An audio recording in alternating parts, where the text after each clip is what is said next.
Welcome back to another episode of the Rewind Rewatch podcast. My name is Joel. And I'm Andrene. And we are siblings that have been rewatching 90s movies, discussing what we've noticed in our rewatches, how well or how poorly they've aged. And at the end of each episode, we give a rewind rating to describe how likely we are to rewatch this movie again in the future. Today, we have a very special episode. Remember those from the 90s. A very special episode with our friends Chris and Jeremy from the Movie Smash podcast. So, Chris and Jeremy, thanks for coming on. No, it's a pleasure to be here. Thanks for having us. Yeah, definitely. Well, looking forward to it. Now, when we originally decided to do this joint podcast, we kind of gave you our extensive list of all the movies that have been requested. And we actually let you guys kind of whittle it down. So today we're doing Airheads from 1994. I am very curious to hear why this movie. Why did you select this one? This is all Jeremy's fault. So good or bad, it is all Jeremy again. I keep getting blamed for these things, but Chris sent me a list of movies. I'm pretty sure the same list you sent him. And I looked through a bunch of them, and we do a lot of superhero movies over on Movie Smash. So I didn't want to do a superhero or a comic book related movie. I wasn't quite sure what I was looking for, but I know I hadn't done a comedy of any kind recently. So I thought, hey, here's a chance to do it. It was kind of just a random pick when I saw it on the list. I probably could have picked better, but I enjoyed watching it again. So hopefully everyone else did as well. Fair enough. I'm gonna do Rush Hour. So. and you just missed it because we just did Rush Hour a few weeks prior. So if any of you haven't heard that episode, you can go back and check it out. Airheads, Andrene, I guess I'll start with you. First of all, who requested this movie? This was requested by Sarah, so shout out to her. All right, shout out to Sarah. So what was your history with this movie coming in? I have never seen this film. So this was a first watch for me. I had no idea what to expect. I generally don't like to look at plot points or anything prior to watching a movie for the first time. I like to just dive right into it. So dive I did. I'll say that. Dive you did. Dive I did. And so the characters. This movie kicks off pretty right away. I mean, I hadn't seen this movie either. I wasn't sure what to expect. I feel like this starting cast, I was just like, Buscemi with Brendan Fraser with Adam Sandler. Like, this could go a lot of different ways. Agreed. So before we get into like who is in the film and all that, I kind of want to give Chris and Jeremy an opportunity to kind of explain what the Movie Smash podcast is all about. Movie Smash, we discuss movies based on comic books or graphic novels, specifically those outside the MCU. Jeremy sort of alluded to it. We do a lot of superhero movies, but we also do, I think we've done like vampire movies. We've done a slice of life type movie. We've even done Garfield at some point. Fun. So it's not just limited to that. We try to cover those movies that I think our oldest one we've done is what, the 60s? Yeah, we did the 66 Batman. Classic. And our most recent one was just a couple years ago. So it really covers the gambit. Good stuff. So what we like to do on this show is we like to give a one-sentence summary that just kind of summarizes the plot that we're going to be talking about. So Chris or Jeremy, either one of you can take this. In one sentence, how would you summarize the film Airheads? I'll take this. I do it on the show half the time to summarize the movie as quickly as possible, so I will try it here for Airheads. A failing band tries to kidnap a radio station to get famous. That's it. I mean, that's it. That is it. Well, so I guess we can start right there. Like, do you think they even... Because I think what I was thinking about as I was watching the movie is like, how much of this is intentional? Like, do they even recognize that they're holding hostages until people tell them that they are? Like, I feel like they kind of didn't really have a plan other than getting their demo played. Do you think that this was like intentional? Obviously they showed up with the prop guns, but how much of this do you think they planned versus just like things happened? Oh, none of it. I mean, the idea was get into the radio station, give them their demo tape, and then that would be it. Because the disc jockey, of course, is one of their kind. You know, he's into rock and roll too, according to them. And they figured give him the tape, they give him the time, and that would be it. They'd move on their way. It'd be a wacky antics, but not so much. Yeah, and more realistically, and they didn't do this in the movie, but you assume you got three guys in a band. They look like they're probably in their mid-20s, maybe late 20s. Steve Buscemi always looks older than he actually is. But the other guys look like they're in their mid to late 20s. They probably just, either drank a little bit or did whatever it is you do, and then had this great idea. They're going to go to the radio station. They'll have to play the demo because they rule. Why would they not play it? And they just went with it. There's no plan, and I guarantee, like, a couple hours in, you sober up a little bit, and you're like, oh, my God, we are in trouble. And that's kind of what happens. Well, Jeremy, given that you were in a band in the early '90s, was this how you got your demo tape played? Well, no, not that we would have. We were not good enough, or I guess drunk enough to try to take over a radio station. That is a thing of the time, though. Right now, I mean, there are radio stations, but they are all programmed. Like they aren't. You don't have local radio stations that you'd be like, oh man, we're going to rush out here and they're going to be able to play this because I know this guy. We've done a battle of the bands. None of that really happens anymore. Now It's like, you got to get famous on TikTok and then you get a radio deal. So that's what they do in the new version, Airheads 2025. They would take over TikTok. I'm not really sure where I was going with that, but that's kind of the idea. What you're saying is you had a failed attempt to break into DC 101. Yeah, well, it was 99.1 HFS. That would be the radio station back in the 90s that you would have tried to get on. But even that, that doesn't exist anymore. Well, it does, but now it's a Mexican station, I believe. It's interesting because it feels like, to your point, that that there's a lot of things about this movie that are very 1990s. Oh, yeah. But even just the concept of having a demo is I don't think that exists anymore. It's kind of now just put your stuff online and hope that it pops off and hope that people hear it and it kind of gets viral. But this whole idea of shopping a demo. There were a few other things. Andrene, what were you noticing? Because I heard that you said, "Oh yeah," when I said 90s references. Well, before I get into 90s, I kind of want to go back to your question about whether or not this was planned.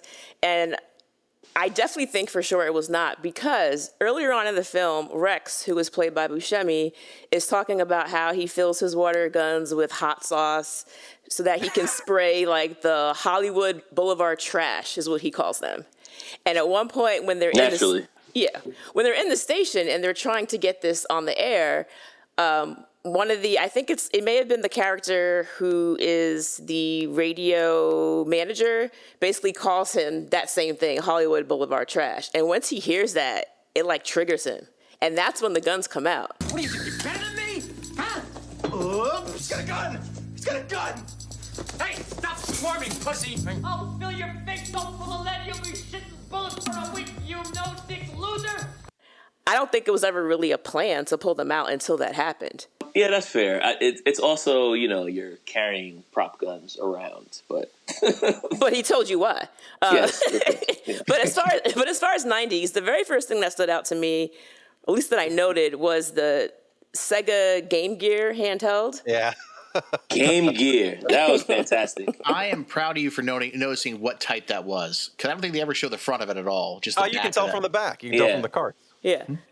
It's so the one that's not a Game Boy. Correct. Basically.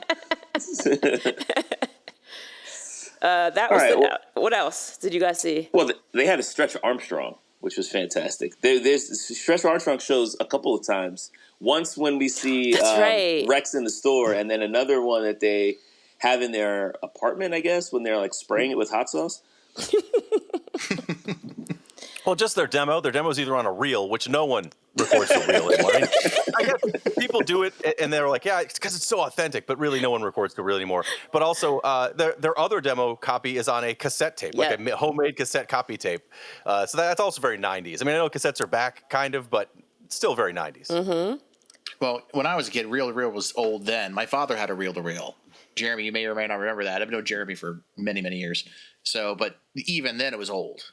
I can't imagine, even in the 90s, trying to give someone their demo tape as a reel. There was also two big 90s, I guess, people or characters that showed up. You had Beavis and Butthead call into the radio station. Yeah, that was fantastic. I really enjoyed that. Blast from the Past, as well as Kurt Loder, the MTV news correspondent, showed up. As well as MTV in general. Yes. Yeah. MTV was actually talking about music of any sort. Exactly. It was actually music television. That in and of itself is a 90s reference. All right, so you talked a little bit about these characters. Let's kind of break these folks down. So we have Chazz, who's played by Brendan Fraser. Mm-hmm. Chris, how would you describe Chazz?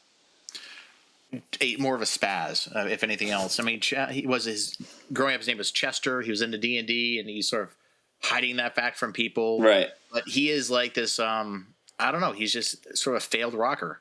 It feels like, at least, like he wants to be this thing that just he isn't. Well, he's not failed yet. He's still attempting to make it happen, but he has no other backup plan. Like, there is nothing other than I will be a famous rock star. So there's not like, oh yeah, I work at a bank and then in the weekends I do this for fun. Like, he's doing nothing of value other than whatever he thinks he can do to make his dream happen, which is, hang out at the radio station or hang out at the record studio to try to get them to take his demo as well. Like, just constantly working on trying to figure out how to make it to the next level. And so that's what he's doing. He's not necessarily failed yet, but 10 years down the line or so, if he doesn't make this happen at the radio station, assuming none of this occurred, who knows where he'd be. True. He does say he's about taking action, not letting things just happen to him. And this is his multiple attempts. He tried breaking into the studio. Palatine Records. So right off the bat, we see him breaking in again because the people there know him. The security's like, not you again. So the wacko is back, they say. The wacko is back. Yeah, so apparently after multiple attempts of breaking and entering, and then his girlfriend Kayla basically kicks him out because she basically says, like what Chris said, like, you don't really have a backup plan. Like, this is kind of just you just loafing around my house and not paying me rent. So he doesn't seem to have anything going for him other than this dream. The other two guys in the band have at least jobs, but they don't seem to be as gun-ho on like making this happen as Chazz. And Pips weirdly has his own business. Yeah. That's his pool company. Which is like kind of mind-boggling because the whole film is like he's clearly the dumbest of the dumb. Because all three of them are, Airheads. That's the name of the movie. But it feels like Pip is like the dumbest of them. So it's kind of interesting that happens. But yeah, so Pip is a pool boy or a owner of a pool company, I guess. But I think he's a solo run pool company. Like, he is the pool boy and he owns the cool boy company. I think. Hey, I mean, still, that's entrepreneurship. And then Rex works in some sort of store. I couldn't really figure out what type of store that was. There are a bunch of toys. Stock boy. Yes, if it's the 90s, it's KB Toys. Has to be. That's the only toy store from the 90s you'd go to that was like that. Yeah, that's probably right. I just noticed all the Stretch Armstrongs on the wall. And because he's an avid collector of authentic-looking weapons, toy weapons. Right. That's right. Well, all right, so I guess the other question, and maybe, Jeremy, you're the best to answer this since you have a music background. This band, the Lone Rangers... You can't put an S on Lone Ranger. The Lone Rangers, which none of them see any issue with. But are they good? I mean, so they're not terrible. That's not a song they wrote for this movie. That is a song by a band, Reagan Youth, that was re-recorded with Brendan Fraser actually singing it.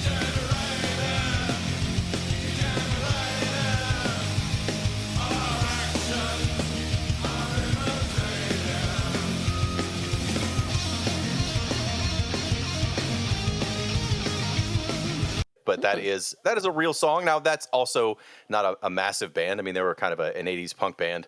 So for what they're doing, it's fine. Do I think they're like mind-blowing? No. And I don't think Brendan Fraser necessarily is the best singer in the world, but it works. But they're not a terrible band. There are many worse bands. There are many bands that got popular that are arguably worse than Lone Rangers.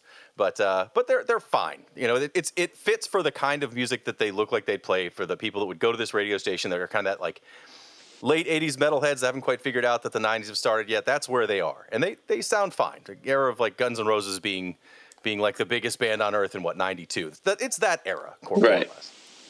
I forgot what genre of music they say they played. It wasn't hair metal. Oh, power slop. Power slop. That's what it was. Yeah, no one plays anything with a simple name. You got to add other layers to it. I mean, I was actually kind of happy to hear the music not suck because I feel like that was always the fear as I'm watching this movie. Is like, oh, they're gonna go through all this trouble and they're gonna play their demo and it's gonna be awful, and then I'm gonna feel really bad for even rooting for these guys. See, that's a twist though. If that was the case, they get out and they're just like the worst band you've ever heard, and like you tell they never practice. That's actually kind of funny too. Yeah. It really depends on how they play that off. But instead, I mean, it's a competent song. It's a good enough sounding demo. I mean, it's not what that would really sound like, I'm sure, at the time for putting together a demo. But it's a fine song. But yeah, they're fine. I mean, I like their performance when they finally get to play. So In jail. right, yeah, right. Oh Lord. There's so The many only things. actual performance that they have.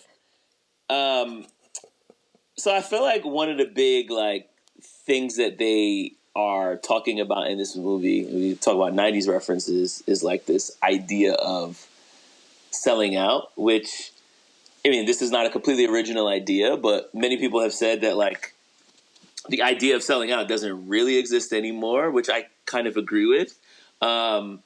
Because now it's kind of like, you know, in the social media TikTok era, it is almost like the ideal is to kind of get seen and to blow up and to go viral. Whereas at this time, you had movies like Airheads or you had movies like Reality Bites, where it's like, hey man, it's not cool to do whatever everybody says you should do, and you should only try to get famous on your own terms. And so like there's this whole scene at the end where they're supposed to like do this big performance. The LAPD is able to fly in a stage. By helicopter. I thought that was a bounce castle when it first came through. I was like, did they request a bounce castle? Because they were asking for some weird stuff on purpose. So I was like, that makes sense. Why not? Like a giant baby bottle and a helmet full of cottage cheese. At first I thought, which would have probably made way too much sense, that they were just going to like fly them in a new soundboard so that they could play the tape. But Smart. That's a much smarter. I don't know why I thought go. that was what was going to happen instead of a stage for them to perform a music video in front of I don't know. their fans. Not even perform it. They were just going to lip sync it. Right, exactly. Yeah, that was whose idea was that? I guess that was Michael McKean's idea. Michael McKean and the Judd Nelson, the record Nelson, executive. yeah. So the two of them together kind of came up with that idea. Can we talk about these fans for a second? Because they literally came out of the woodwork only because this band was holding up a radio station. They hadn't really even heard their music for more than, I think, 5 seconds before the reel got messed up. Well, I think they were there because of the chaos. They're just there to see this, this big mess of that's about to happen. And now they're fans, though. Now they're rooting for them, and they're just, they're going crazy. Which to me was just like, what exactly is happening? I think the strangest part of this film, and there was a lot going on that was very strange, but the strangest part for me was how they're running in and out of the building multiple times. I mean, with hostages, without hostages, they're hugging up on women, running back inside. And then at some point, Brandon Fraser's character just starts chanting Rodney King. Yeah. I was like, what is happening? Oh man, I almost forgot about that. That was absolutely bizarre. Well, even the police officers were like, what is going on here? Like, no one can make sense of that moment. Well, that was, and I think it was done just because they were kind of like, what can we say that's going to like cause everyone to cause a riot and point at the police? And that's why they even asked. They say like, why is he saying Rodney King? And Pip, they're like, he's that guy. Yeah. Like they have no idea. They have no idea. They just don't know it's a bad thing to yell Rodney King. So they are. He's that guy. And then so then they're just chanting Rodney King, and the police are like, all right, fine, we'll turn the power back on. Like that really forced their hand. There was nothing they could do. Nothing. They had to give it up. No, I mean, you raised a point about him like repeatedly just coming out in a hostage situation. They're running around, they're dancing, they're gesticulating, doing all this stuff, and I'm like, this is the most bizarre hostage situation I've ever seen. At no point are they ever in any real danger, despite the fact that they have at first fake guns, and by the end they have a real gun. Which does that classic 90s action thing where they drop it and shoots 100 bullets in all directions. The gun shot for like 20 seconds after he dropped it on the ground. But it was Cosmo Kramer who delivered that weapon to them. Of course. That whole character was a little bizarre. It was just like, let's just get him in the movie so he could just do Kramer stuff. He can overreact to things and get all nervous. Yeah, it's just like just have him overreact, do a bunch of physical acting. His character was completely unnecessary. After he drops the gun, is he even in the movie again? I don't even remember him showing back up. No. It was just like he's in the vents forever. He's still there to this day. Well, those vents were massive. I mean, my gosh. That was like Bruce Willis level of size. Yeah, that was good. Die Hard vents. That's what it was. That's what it was. I think he literally was in there to have a Die Hard parody. Like, that was the whole purpose of him being in the film. So what I've learned is in the city of LA, the vents are gigantic. Well, there you go. Okay, well. Good to know. So what do you guys think about Chris Farley as one of the cops? I mean, he did that same role in Wayne's World. Also, it's kind of that, those SNL guys, once they get on something, you see their friends kind of roll in as side characters. So I wasn't shocked to see Chris Farley as a police officer. He was fine. He was supposed to kind of be the straight cop, sort of, but at the same time, it's Chris Farley, so he still makes me laugh every time, regardless of what he's doing. But he was fine. He didn't overdo it. I was worried with not as much Chris Farley, but the fact that Adam Sandler's in this movie. I know it's an early-ish Adam Sandler movie, but still, like, he takes over movies in this time frame. I was worried that it was going to be like, oh, it's just an Adam Sandler movie these other guys are in, but thankfully he's very subdued for Adam Sandler, I guess. Oh, yeah, for sure. He was very meek in this film. I was surprised to see him play that role like you did. The only Adam Sandler-ish scene was where he's outside with the police officer. He like walk a little bit. The police officer walk a little bit. They do a little dance back and forth. That was the most Adam Sandler scene that was in there. It was very muted. That's definitely true. And it worked. I feel like everybody was kind of doing their thing. And that's what I was saying, like, at the beginning going in, I'm like, I don't know if this is a Steve Buscemi movie or Adam Sandler movie or a Brendan Fraser movie, because those are three very different types of movies. I still don't really know what the answer is, but I feel like Chazz is definitely the main character, but they're all kind of contributing a little bit different. I also feel like this is Steve Buscemi, like, a couple years before Armageddon. This is probably a year or two before Billy Madison for Sandler. So it was interesting also just seeing how they all looked, because that was also like, these guys all look so completely different. Obviously, this is a movie that's 30 years old. But I was just surprised to see, like, oh my God, wait, Steve Buscemi used to look like that? I'm not sure if that was his natural hair or not, but.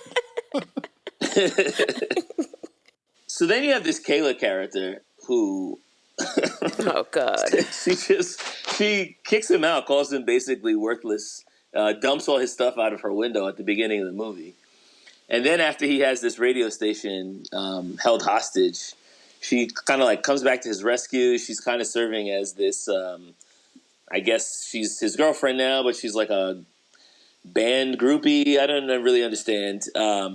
Her, and then there's the other woman who they like hold hostage, but then she very quickly just becomes their sidekick. Susie. Yeah, it was it was kind of, I don't know. These characters, they felt a little antiquated, like the pretty girls who just stand there and look pretty and admire what the cool guys are doing. Well, yes, that's what women were back then in the 90s. Kayla, in fact, apologizes to Chazz and says, oh, I'm sorry, I was being a bitch. And it's like, for wanting to pay your rent? I'm sorry. They definitely were portraying like that. Think of like early 90s, late 80s music videos. Mm-hmm. Like women are always in the background of it. That's really what they were playing, I think, at that moment. They were trying to be that sort of, what's the word I'm looking for? Sort of template or archetype. Yeah, the girl that dances on the car while you play your music video. That's what they're both supposed to kind of meet. Which is a very two-dimensional character, obviously. Yeah, well, the movie's mostly two-dimensional characters, to be fair. It's a very straightforward. There's nothing, you're not shocked by anything. There's no turns. Like I said, you mentioned, like, what if they were the worst band ever? That would be a shock, because nothing else in this movie is surprising at all. So it's pretty much exactly what you think it would be. Well, we also see the Radiohead, well, not Radiohead, the band, but the guy that Michael McKean is playing. I don't remember what his character's name was. He's like a station manager, because he's not on air personality. He like runs the business part. He kind of also has this turn where he's basically like the most annoying guy in the room the entire movie. They end up like locking him in a closet and tying him to an office chair. But by the end, he's like, you know what? I can actually manage you guys and make you a lot of money, but you're going to have to give me a percentage. So it's like once he realizes that, this could be beneficial, then it's like, you know what, even though I don't enjoy this or appreciate what these guys are doing at all, I can still try to make a buck off of them. And I feel like that was so... I don't know. What did you guys make of that character? So I think his motivations never changed. It started off was he's about to flip the station to easy listening and fire the entire staff. Right. And basically go sort of pre-programmed music. So there won't be much people working there. It'll probably get a bigger budget, more money, more profit sharing. And all of a sudden this opportunity comes along to sign a 10% of a record deal with one of the biggest labels in the industry. That's more money than he's getting now. So let me just go with shift gears a little bit. I'm still going. So he's always following the money. He's always shady. He's always slimy.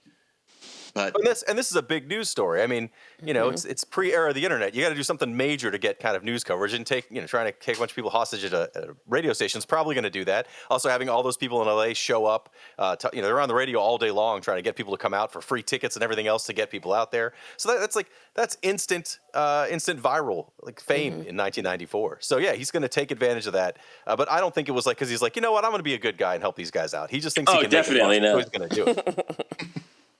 Same with the Judd Nelson's radio executive. I don't remember what his name is, but it doesn't really matter. He does the same thing. It's not like he's like, oh, I changed my mind. This band is great. He's like, nope, this is a huge thing. We can make money off this. So they're going to try it. This might be small, but Judd Nelson, I could not stand that little goatee he had. Like I just wanted to reach the camera and just rip it off his face. I don't know why. I just guttural feeling of mine. It was perfect. It fit his character perfectly.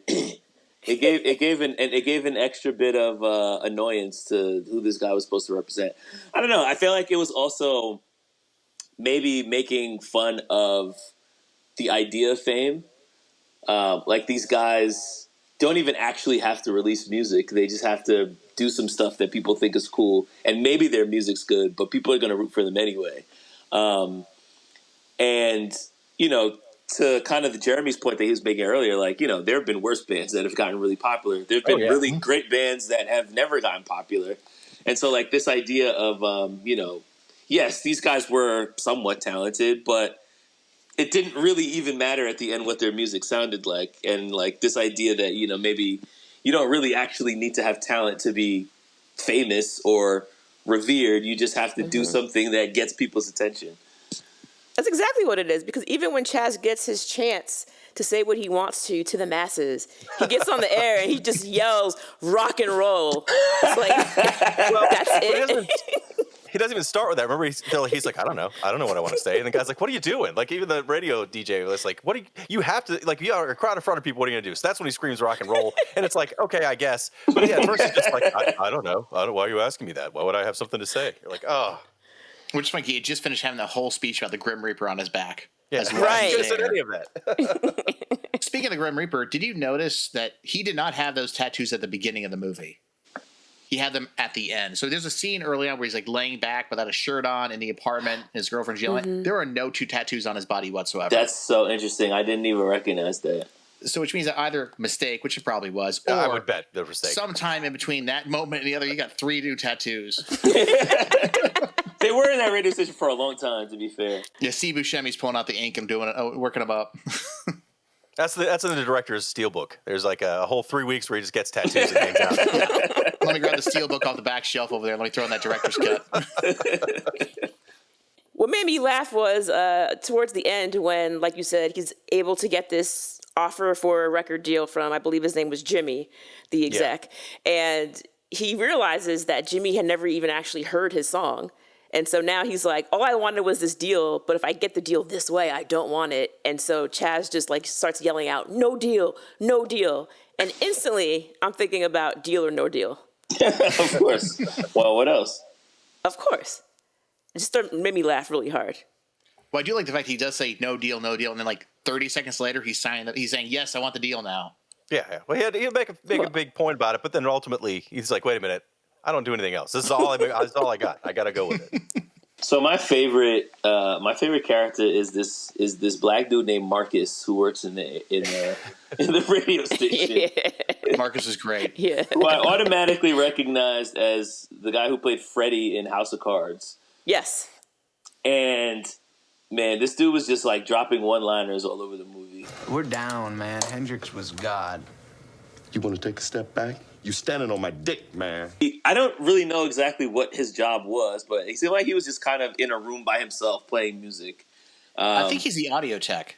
Yeah, because he had the reel. He was the only person who knew how to use to work That's the right. reel because it's older. So I think he's an engineer of some sort. Although he would probably be in the room with Joe Mantegna's the actual on-air DJ. He'd be in the room with him or whatever normally, I suppose. But yeah, him and the DJ are the only people in the radio station who seem to have any idea of how music works. Yeah, or even just generally like seem like people. Like everybody else, like the girl that falls in love with Pip is kind of just like this really two-dimensional character. She's really just there to answer phones and fall in love with the guy that breaks in. And I don't even know what's his name? The surfer dude? Yeah. That was David Arquette. David Arquette. Yeah, I don't know what he does. He's just hanging out, having lunch. That's what he does at the station. And, He's somebody's nephew. yeah, so I mean, I'm sure they have to be on air. They could be on air talent for other parts of the day, but it doesn't really matter. The only two people that seem to have any sort of idea of like, one, this is ridiculous, but we're going to go with it are those two people, the DJ and the guy you mentioned. There's like, that's it. Everybody else in that station is just like, whoa, this is crazy. And then as soon as they can get out, they run away. And then David Arquette is like, I want to come back. It was more fun in there. Like it's just. Nah, that was crazy. That was pretty funny, actually. I did like the fake music executive coming over to try getting his way in. He's actually a cop. And they had to like ask him a series of Harold questions. Ramis. Yeah, Harold Ramis comes to do that. Yeah. First they said they asked. Well, the last question was who would win, Lemmy or God, or I think just Lemmy or God, and he was like, Lemmy, no, God, no. Question's a trick question. Lemmy is God. You're like, okay. Well, I liked. I mean, speaking of Lemmy, he shows up at the end in a cameo when they find out Chester's real name, and everyone's. Oh, by the way, his name is Chazz, which is clearly short for something. I thought it was Charles, but Chester isn't much worse. It's not like it's a horrible name, but still, it was funny. They're like, Chester, oh my God, like his name is Chazz. He's clearly short for something, and Chester's in the world of possibilities. But so they find out like, yeah, I was a band geek, and he played D&D and all this other stuff, and so Lemmy's out there, and he's like, oh, I read it at this high school newspaper, and it's like, all right, he's in it for 1 second after they mention like, yeah, Lemmy's God, like, of course he's in there. He was in a bunch of movies for a while, doing the exact same thing, yelling out something. So, no, that's funny. I mean, I feel like that was also, again, like kind of this concept of like, I guess being a poser, but like, what does that even actually mean? If all these people are just there because they like the same type of music, it doesn't necessarily mean that they would have been the same from the time that they were like kids. I don't know. At some point, I guess everybody's going to kind of like change who they are, and that doesn't necessarily really mean anything. But again, like these all feel like very 90s concepts at all. I don't feel like people are thinking about this type of stuff at all anymore, especially when it comes to making music and like being authentic or being real. The whole like Chester reveal felt very much to me like the rap battle in 8 Mile, where he's like, where you know they're having the rap battle and he like exposes the guy for going to private school. But I know something about you. You went to Cranbrook. That's a private school. What's the matter, dog? You in Paris? This guy's a gangster. His real name is Clarence. Oh, he has 2 parents and they have a really great marriage. It's like, oh my God, he killed him. well, I think there's no way you can be secret anymore. It doesn't matter who you are, how famous you are, honestly, how not famous you are. If you have a character you're putting on, Chaperone, that's not a real name, but everyone found a real name. She's like, please don't call me a real name. Like, it's the internet, man. Everyone knows everything. There's no way you can hide who you were before, and it doesn't matter because everyone's in the same boat. There's no secrets anymore. Yeah, I was actually having a conversation with this about one of my friends who's like really into wrestling. And, you know, I used to watch wrestling a lot growing up. And I feel like so much of how people consume it is so different now because like they talk about like kayfabe is dead, right? Like this idea of characters being like so secretive and never breaking character. Now everything is kind of out in the open. To the point where the way that people even engage with wrestling now is like discussing the storyline and like what should happen next and how it should be written. And it's like, man, I feel like that kind of takes away from a lot of the fun of like just kind of having a little bit of that suspended disbelief, which doesn't really exist anymore. Oh yeah, I remember when I was a kid, when it came to wrestling, it was it real? Is it not real? Exactly. Right. Mm-hmm. I remember watching like Saturday morning wrestling once and like Yokozuna launched on top of some guy, and like the EMTs came out and carted him out, and I was like, did he just kill this guy on 11:30 a.m. on a Saturday? Like I wasn't sure. I couldn't tell. Yokozuna, he's 500 pounds according to what the announcer said. He might have actually killed the man. That's what made Cactus Jack, I think, so appealing. Talking about wrestling, because he would do these crazy things where it's like, well, I'm actually seeing like blood spurting out of his hand right now. So unless they're faking it, I'm pretty sure what he's doing is real. A lot of that was real, though. Yeah, that was really appealing. Mick Foley's an actual lunatic. I think a lot of that was actually real. Do you guys? I don't know if you guys were into the soundtrack or not to this movie. It's definitely of the time, but it's a solid soundtrack for the time. I mean, it kicks off with a Motorhead song, ends with a Ramones song. There's a bunch of good stuff in the middle. I looked at the soundtrack, like the official soundtrack list, and I'd say even outside of that, there's a ton of songs in the movie for little clips because they're on a radio station. People listen on cars and stuff. They're all, I mean, solid songs. It's actually not a bad soundtrack to listen to.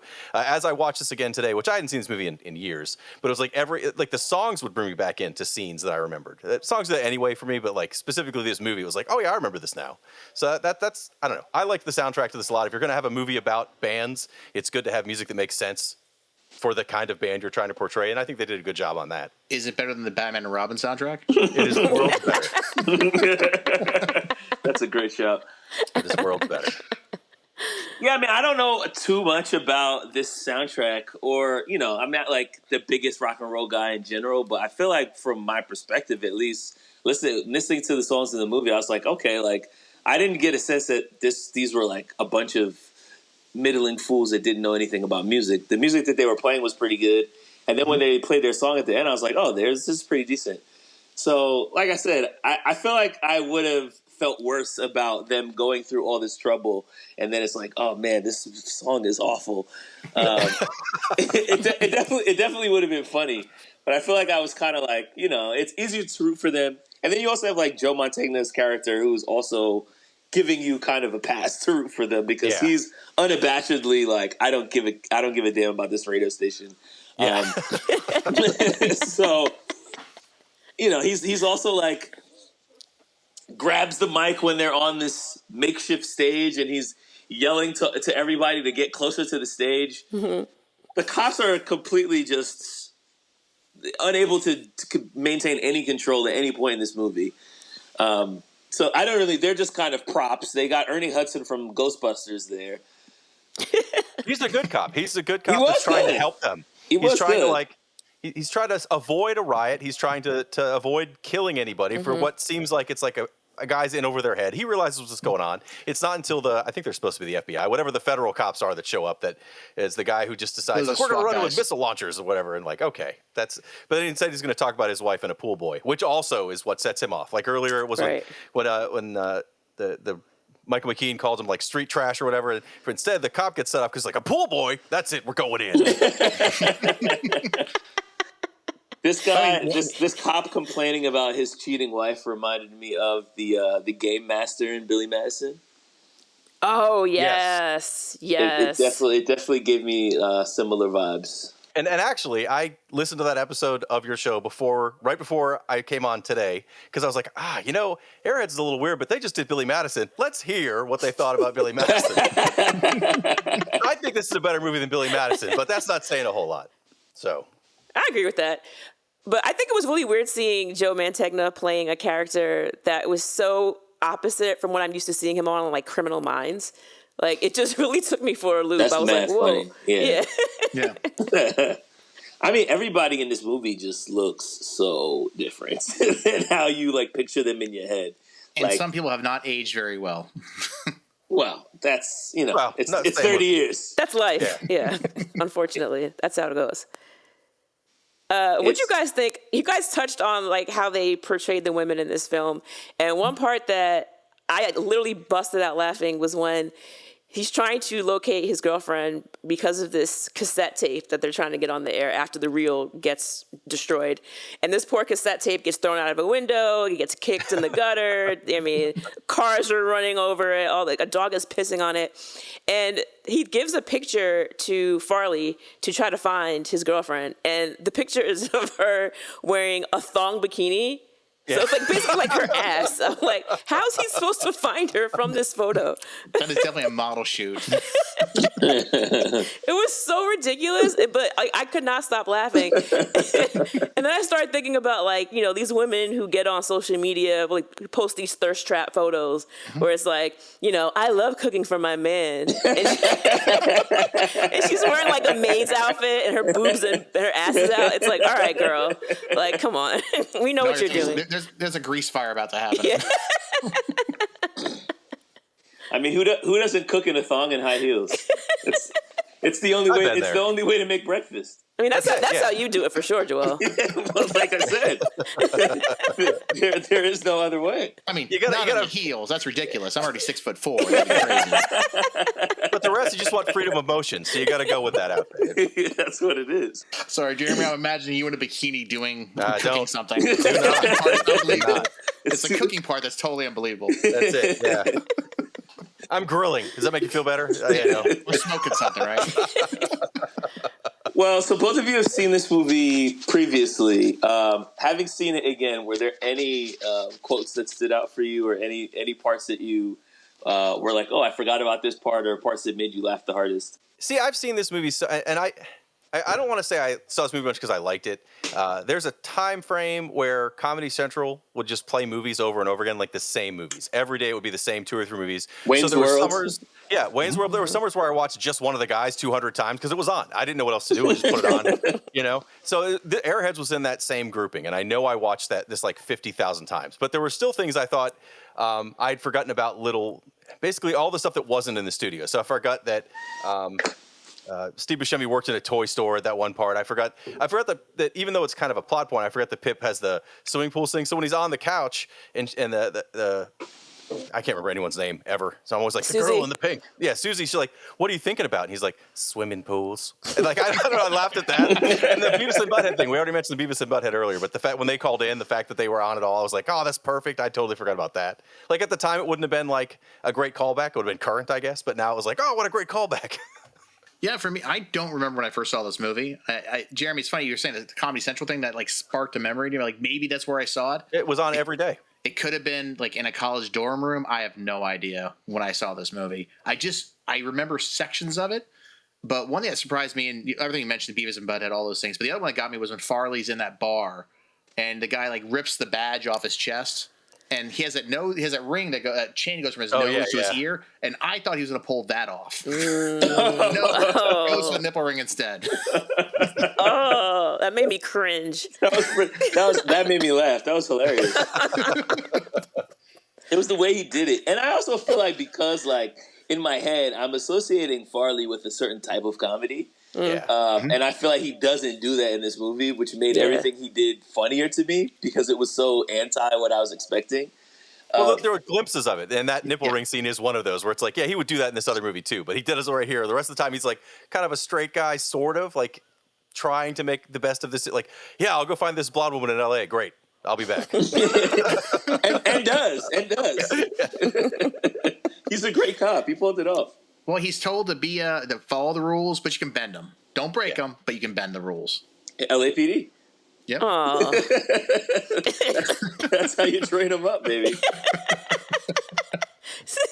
So I have 2 quotes for you, Joel. Okay. The first was the list of all demands that they made. One of them was to get a nude photo of B. Arthur. And then later on, you see Pip looking at a photo and somebody walks by and he's like, B. Arthur, outstanding. It was so good. I laughed so hard. It was fantastic. That was so good. And the second one was when Susie hears they're about to be restaffing and she whispers, oh, all those blowjobs for nothing. I was like, oh, God. Very good.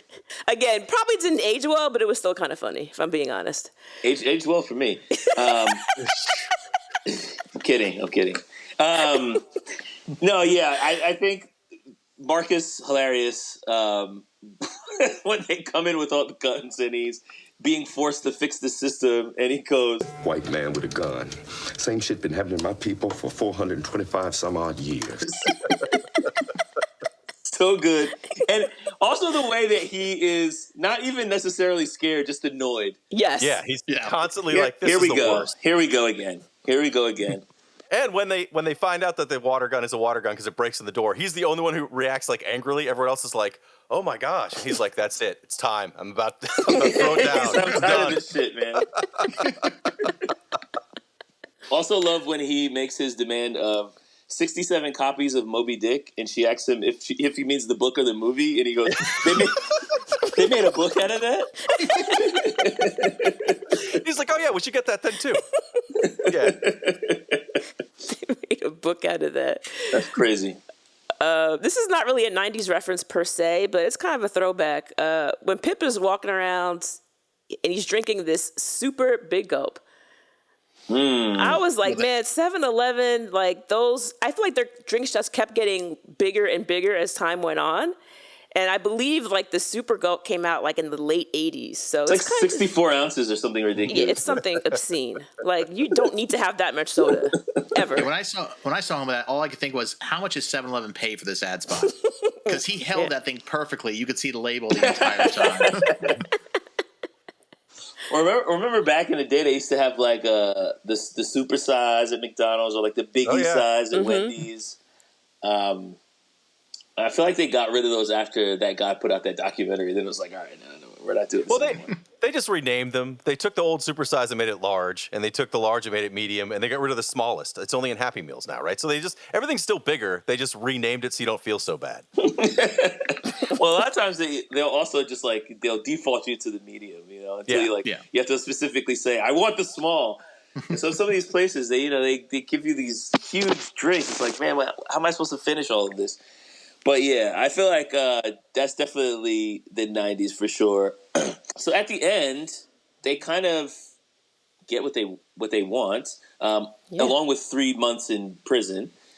But they get their record deal. They get a big hit song. They're able to record in jail, live on MTV. And with their girlfriends dancing in the cages behind them. As jails are often let you do. They just let you bring your girlfriends in for a concert you're going to throw on. Jails love that. Well, they had passes. They did have passes clipped onto their belts. So as long as you see me grinding away on that guitar.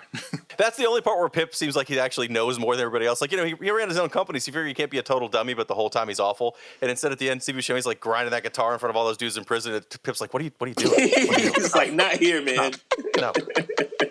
Now's not the time.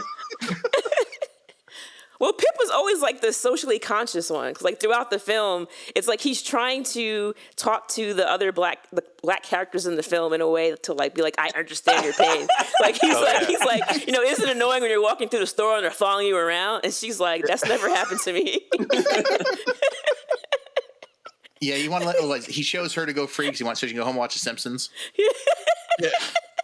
So I have a question for you. Do you think Pip is the same pool boy that slept with the SWAT leader's wife, or a different pool boy? I was thinking that, but I feel like they would have had to like cross paths at some point for us to get that joke.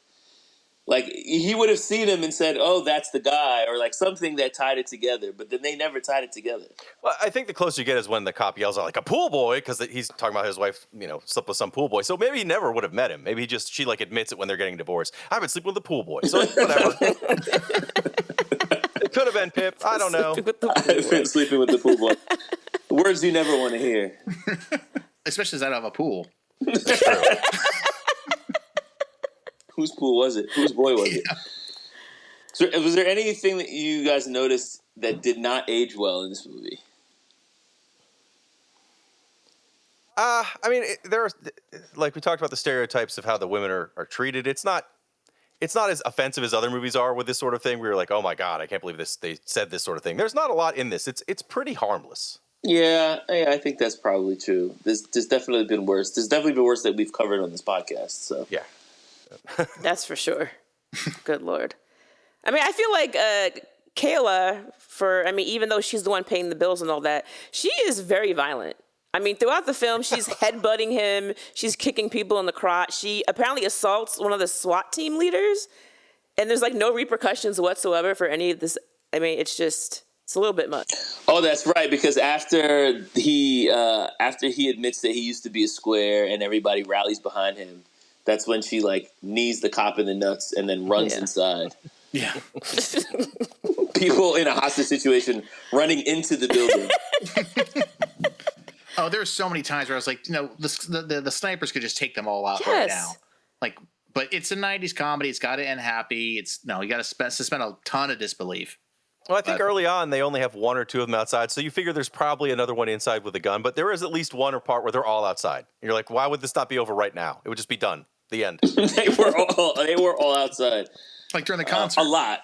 Well, but the concert now they're in. They got to hear this band. You got to know what they sound like. I do like the fact that Pip actually dressed up like the Lone Ranger. Yeah, and they're like, oh, dude. Which tells me that they didn't know what the Lone Ranger was when they said, no, they made it plural. But the fact that he knew what the Lone Ranger was the whole time. Well, it's his brother. It's his brother, his older brother. He looks up to him. He doesn't want to say anything. All right, so I guess before we get to rewind ratings, what might have been the theme? I know, Andrene, this is always your favorite part, so maybe you can start us off with the theme of Airheads. Well, I think if I'm just looking at it in the most general sense, it's, how difficult it is to make it in the music industry, particularly when you are like unwilling to cede control over your art.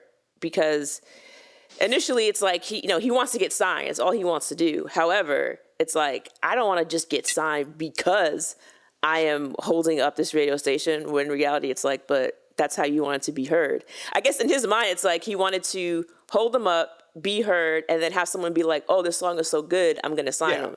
That's the way he wanted it to be done. But then it's like, well, do you really care about the way that you get signed, or do you just want to get signed? The bottom line. Right. So, and I mean, they're making like a bigger statement, I think, about just in general how hard it is to become famous, particularly back then, naturally. Like you said, nowadays it's a lot different with how people are doing things. But back then, like demo tapes, you had to pass it around. You had to, get your copy into the right hands and have it played and have somebody like it. It was a lot going on. Before like Bieber started doing the YouTube video and having that become a thing, like people weren't becoming famous online. Yeah. So, I think it was just the idea of trying to figure out how to become popular without having to do what they're telling you to do, such as, do the whole Nilly Vanilli thing and lip sync in a concert, which is like so not rock and roll. Yeah, I think that makes sense. What were some ideas or themes that you guys pulled out? Well, I think to follow on to that, it's not just not that it's hard to make it big, but it's if you stay true to what you believe musically as a band, you can succeed if people just hear it. You just got to find a way to get heard, and then your dream will occur, because you are making good art, regardless of that other people don't like it. It's because they haven't heard it. It's not that it's not good. And they didn't make any real concessions aside from agreeing to sign that record deal. But other than that, like, they wouldn't lip sync really. In fact, they made a big, and bands have done this over the years where they're supposed to lip sync, so then you see them and they're chewing gum instead of singing because they're like, this is ridiculous, I don't want to do this. So that's very much a thing that does happen, or it did happen. Now I don't think anyone cares, but previously it definitely was a thing that did happen. So I think it's also that idea that you will stay true to your morals on this, and you'll get what you ultimately want. And for them, going to prison for 3 months is no big deal. What were they losing out on? Working at a toy store and cleaning pools. Like, that's it. Now they get to go, they get fed, probably look pretty ripped when they get out. They're good to go. And their legend grows, right? They've got the whole the Tupac effect, where you go to prison for a little while, you come out, and then you go triple platinum. Exactly. Yeah, I mean, I think this was, I kind of talked about this earlier, but I think, like, especially when you think about, like, 90s rock and roll, this was a conversation that kept coming up for different people in different bands. It's like, the cost of fame and, people getting big and then feeling guilty because now they feel like they're, they're part of the industry and they're not like being real or true to themselves. And so this idea, which again I feel is very 90s coded, of like, hey, don't be a sellout, man. I feel like that is kind of the overall theme that I pulled out, was like, chase your dreams, but don't sell out. I think it was interesting, though, that they do sign this contract and they get this slimy executive to be their manager who's very clearly using them. Like, nobody said, hey, maybe we don't want this guy working for us. I thought he kind of got in there a little bit easily for my taste. But other than that, I get it. Yeah, you get this opportunity, you're going to take it. But maybe you want somebody else managing you and not this guy that seems to, kind of make his decisions very with wherever the wind blows. He's going from one direction to another. Yeah, I might be mistaken about this, but I kind of saw that as he helped negotiate the contract, but the DJ became their manager because he was there at the actual concert at the end. Oh, the other guy right. was not there.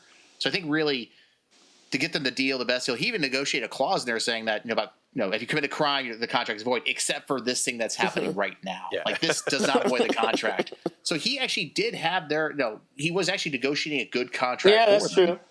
But then I think he's gone at that point, and the DJ comes in. For things for me, I view it sort of like the immovable object meets the unstoppable force. And what I mean by that is like the music industry is well gatekeeped at this point, right? You can't get in without a record label signing you. There was no internet pure thing to go viral for. And then Brendan Fraser is the unstoppable force, right? He's following his dream. Nothing's going to stop him. And then he's willing to make a lot of dumb mistakes. And that's what kind of happens when those two things butt heads, is bad mistakes. And the bad mistake is taking hostages in a radio station. And comedy ensues. Luckily, it's only comedy that ensues, not dead bodies anywhere. This could take a very dark turn if those are real losers. Yes, especially when Kramer drops that gun. It could have. The movie really could have went off the rails there. Yeah, so I think it's more of a theme like that. And Brendan Fraser even said it. His character said at one point about how like it really are gatekeeping people from getting in. Like, who was it? The slimy executive said like, we take nothing unsolicited. My lawyers would be mad at me. Like, we have to solicit you. Right. How do I solicit you? I've never heard of you. Right. Like, that was the problem he was up against. So he's just sort of desperate trying to be this unstoppable force to get to his goal. And then, like I said, comedy ensues. And they get Chris Farley ripping nipple rings out of people. Well, you need that. I know I did. You want a couple of facts? Let's hear them. Okay, so this movie actually did very poorly in theaters. The budget was $11 million, but it only made $5.8 million. Oof. So, I mean, not even half. But Not great. Like you both mentioned, in 95, this movie was played heavily on Comedy Central, which led to it becoming a cult classic.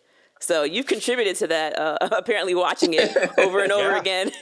You're welcome. On Comedy Central. As far as alternate cast, Chazz was initially meant for John Cusack, which Would have worked. I could see. That would have worked considering his background with was Empire. No, he wasn't Empire. He was at High Fidelity. High Fidelity. That's right. They also considered Christina Applegate for Kayla. That's who I thought it was when the movie first started, until she came in closer. I was like, oh, that's not, but she looks just like Christina Applegate at that time frame. Yeah. So that's what I thought it was. That makes sense. Wasn't the actress that played that role, didn't she go to jail for something? Yeah, she helped hijack a radio station. I think we all saw that. Just want to make sure I understood No, that. she didn't go to jail. She was just there to dance. And then they also considered Pauly Shore for Carter. Oh, no. Wait, who's Carter? Carter is David Arquette's character. I was going to say Okay. that has to be who it was. I'm That just saying would've no to worked. Pauly Shore. No, I don't care what he's playing. I'm just saying no. Hey, he was already friends with Brendan Fraser from the Encino Man days. So you're good. Man. They could have easily tied him right in. They had chemistry. So apparently Sandler was supposed to have a neck tattoo.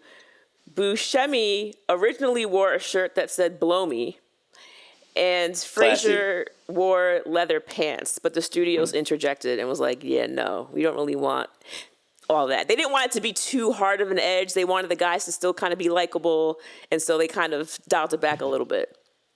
Yeah, but Buscemi goes out and throws adult birds. Yeah. He did do that. So that sex scene with Pip and was it Susie? Yeah. Apparently, Sandler said he was actually nude for that scene, and so Why? There's no reason for him to have been. He's only shown from the neck up. There's no reason. Well, no, remember there's a part where he gets up off the couch and he's holding his package in the hat. Yeah, so then he was naked there. Yes. That makes sense. Okay. Yeah. Not for the simulated sex, no. He was like, hey, I'm only going to do this once, so let's get it done. So apparently after 3 weeks of filming, one of the extras stole Fraser's leather jacket off the wardrobe rack. And so he had to use a replacement for the rest of the film, and he complained that the jacket wasn't as good. Take that as you may. That's how you do it. If you're gonna listen, if you're gonna be an extra on a movie, you know, I'm leaving here with something, right? And someone mentioned Buscemi and how old he is compared to the other actors. Mm-hmm. They were in their 20s, and he was 36. So there you have it. Buscemi's he ages weird, though. Like, he looks young now for how old he actually is. And at the time, he looked old for how old he was. So, you know, he's like an unchanging entity. For the longest time, I used to just call him that guy from Armageddon. And then, and now, every time I see him, I think of Boardwalk Empire. So. Oh, that's a great show, by the way. Yeah, that's what comes to mind for me. That's definitely one of my favorite shows. I think about Reservoir Dogs first. Yeah. Oh yeah. Oh yeah. Yeah. That's a good one. That's a good one. Yeah, I didn't think about that. Well, now you're going to think about Airheads, so we're good. Yeah, all of those references are out now. I got a new point of reference now. I was actually the guy curious. from Airheads. I was actually curious before we started filming. It's like, did Airheads the movie come first or the candy? Like, I was really curious. I don't know. It was the candy. It came from the 80s. So I was actually like, that would be hilarious that the candy came from this movie, but completely unrelated. The tie-in. Yeah. So was this, because I was thinking this as I'm watching the movie, like you had the Kurt Loder, you had MTV playing the live Jailhouse album at the end of the movie. Was this produced by MTV Films? Because I feel like, and even the Beavis and Butthead are in the movie. So I'm like, they wouldn't have been able to pull this off without That's a good question. Implicit permission from MTV. I guess I could have looked this up before we started recording. I'm looking at it now. It does not. Because I know that they had a movie studio at some point, but I don't know if they had one as early as 1994. Yeah, it's 20th Century Fox. Oh, all right. Well, but it doesn't mean they weren't trying to tie in with Viacom or whoever on MTV at this point. There had to be tie-ins because I don't know how they would have been able to get all those references, especially the Beavis and Butthead. I feel like, I mean, they never say, "Hey, I'm Beavis and I'm Butthead," but I feel like if you didn't get that cleared, you would have definitely got sued for that. But maybe that's where their budget went. I don't know. So you're saying the only winners of this movie were MTV? Yeah, maybe, and us, of course. Right. All right. So this is our moment of truth, and this is when we give all of our films 1 to 5 rewinds based on their rewatch value and how likely we are to rewatch this again in the future. 5 rewinds meaning anytime I see this movie on, I'm sitting down, I'm watching it again. And of course, 1 meaning I never plan to rewatch this movie. So, as our guests, we'll let Jeremy and Chris go first to give us your rewind ratings of Airheads. Well, Chris, you never get to rank stuff first. You get to rate first today. I always do get to go last. I'd give it a solid 3. Like, I'm not going to go out and look for this movie again. I have gone probably 20 years without seeing this, and it didn't ruin my life. But at the same time, if someone said, "Should I go watch Airheads?"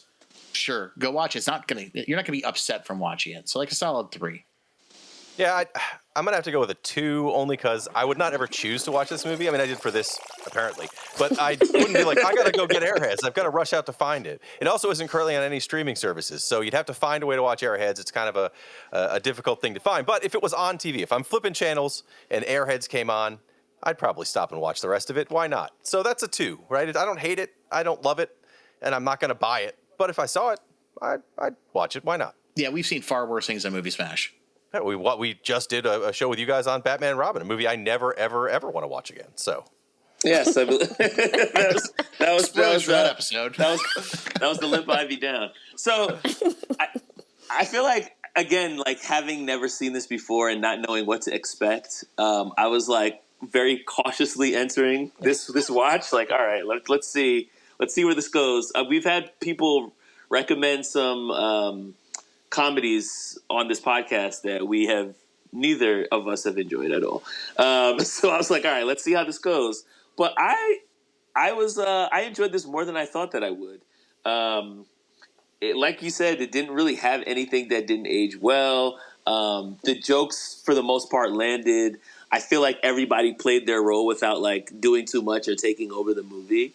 And I think because this is my first time watching, I definitely watch it again. So I'm gonna give it 3.5 rewinds, 3.5. Strong. Yeah. I am going to side with, was it Chris or Jeremy? Basically giving it a 3. Like, it's middle of the road for me. Didn't hate it. I mean, apart from the fact that they, brought in guns to hold up a radio station, nothing else really. Hot sauce guns. Come on. Okay. Come on. But they looked like Uzis. Like. Yeah. Why are there toy Uzis? No, that was a thing. That was a big thing. There were realistic looking guns. The more realistic, the better. And then eventually, after so many incidents, they were like, you know what? We're done with realistic guns. They have to look futuristic or they have to be bright orange. But for a long time, realistic guns were like a huge thing. Yeah, that was and then in the a bunch news, of people died. Yeah. In the news, No, that wasn't like, a good thing, but it was a huge thing. Yeah, it was like some kid gets shot because they thought he had a real gun. Eventually, they all became bright orange or having the yellow caps on the front, on the top of them. That was a whole thing in the 90s. Yeah. I have lawn darts. I have like a vague memory of this being a child at the time. I just remember my mom always watching the 10 o'clock news and then being like, see, that's why you're not getting any toy guns. I'm like, I didn't even ask for one. Why are you yelling at me? This has nothing to do with me. That's really all my memory of it. But yes, now that you guys are mentioning that, it's like, it's flooding back to me now. I can hear my mom yelling at me in the back of my head. So there you go. All right. Well, it's been a pleasure having you guys on. If you're listening to this, of course, we would love to hear your rewind rating for Airheads. Of course, we also recommend that you check out the Movie Smash podcast. Most particularly the Batman and Robin episode. I mean, that one is fantastic. Let me tell you. If you don't listen to any other ones. Jeremy and Chris, thanks again for coming on. Any final words for the rewind rewatch listeners? Rock and roll! That's what you do when they ask you. When you don't know what to say, they yell rock and roll. Wait. No. You gotta tell them where they can find you guys. What's that? I said you gotta tell them where we can find you guys. Yeah, you can always find us over at movie-smash.com. We release episodes every other week. You can also find me over at Off Panel Creations. I build nerdy furniture for a living. Comic book cabinets, board game tables, that sort of thing. So always find me over there. And along with being on Movie Smash, you can find me at retrovania.net. I do a gaming podcast called Retrovaniacs that you can also find anywhere you get podcasts. And for this episode, I guess it's kind of and also a coincidence. I'm in a current band called Subtastics, so find that on Bandcamp. Yeah, which is why he knew what the handheld device he was holding, the video game controller. Oh well, that has nothing to do with Subtastics. Well, Your rendition of Josie and the Pussycats is amazing. It is quite good. That's great. All right, so Joel, any final words to the listeners? I don't think so. I mean, I don't think I can top Jeremy's final words. So Yeah, rock and roll is really the best we could get. I'm leaving it at that. All right, y'all. Later. Adios. Thanks. Bye.